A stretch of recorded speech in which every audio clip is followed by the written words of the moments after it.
All right, so if we talk about serving sizes, again, there's a fixed amount. Per serving is what it is saying. And so how many nutrients you get depends on how many servings you eat of that thing.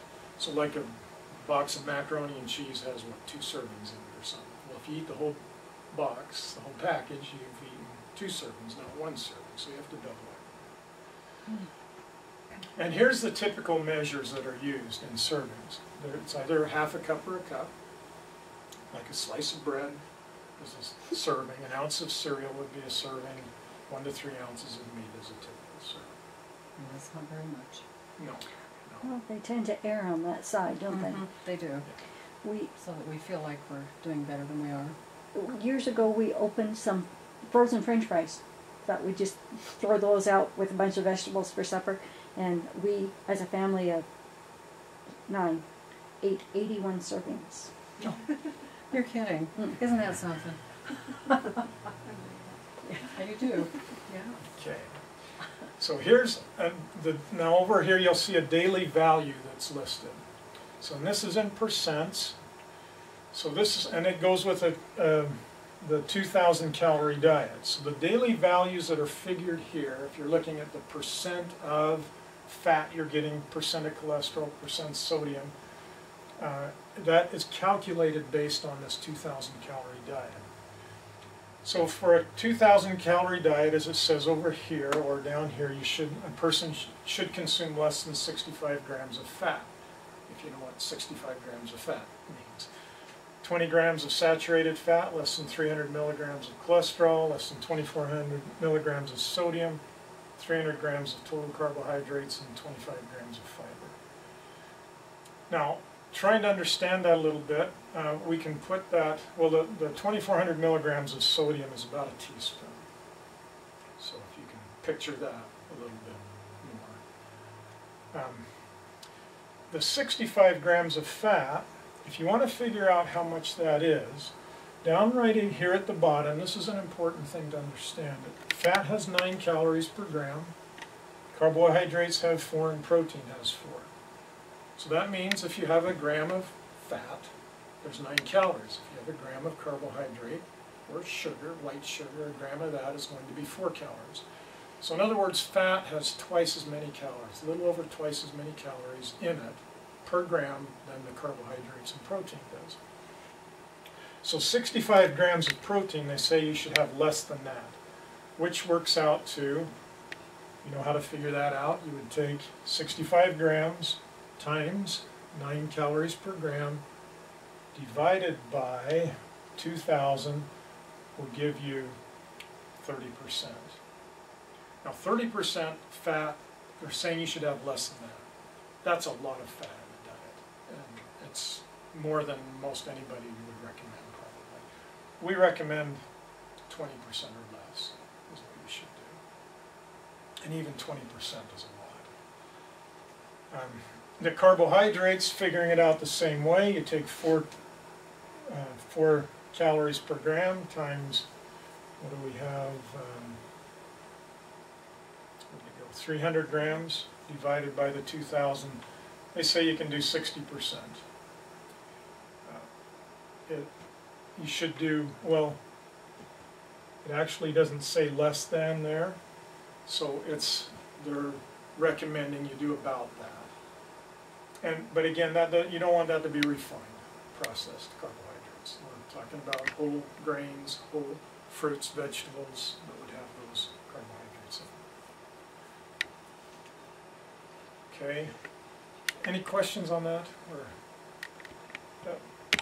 Okay, and so as you look at food, you want to maybe think of it this way on those nutrition facts.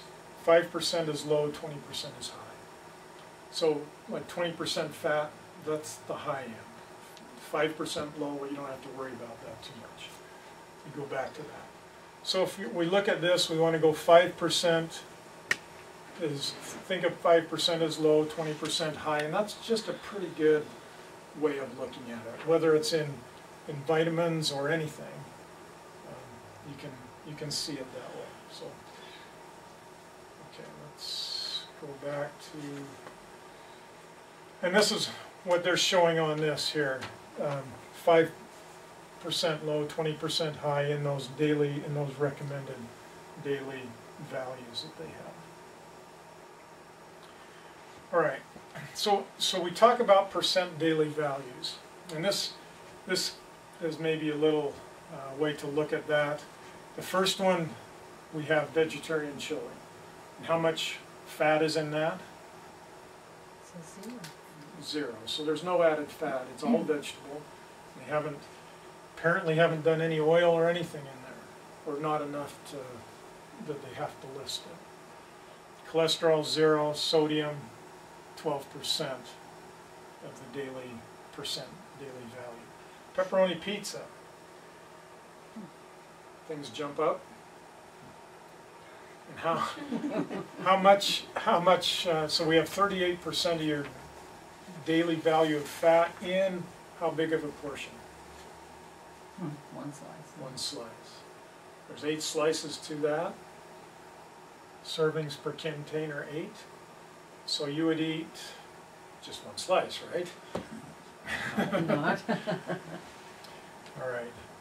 And then here's the pork loin chop, 10% total fat on this one. So that's not bad looking at the numbers when we say we want it less than 20. 20 is too high. You know, the pepperoni pizza is really pushing it from a fat perspective. Okay, so those numbers, we want less of those numbers that are circled typically.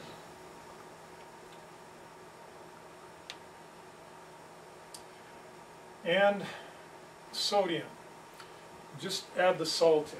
Sodium in vegetables and fruit and so on is fine. But added sodium is what gives us problems. And a good ratio that so you can kind of keep track, is this a high sodium food or a low sodium food, if you compare it to the number of calories. So if there's like a 1-to-1 ratio or less, that's doing pretty good. So you look at the vegetarian chili, you've got how many calories in a serving? 60. 60, and how many milligrams of sodium? 280. So even though this is a vegetarian chili and it doesn't have added fat, they've salted it up pretty good. So if it was down to like 60 milligrams of sodium compared to 60 calories, that's a 1-to-1 ratio, and that's not too bad. So that'd be better.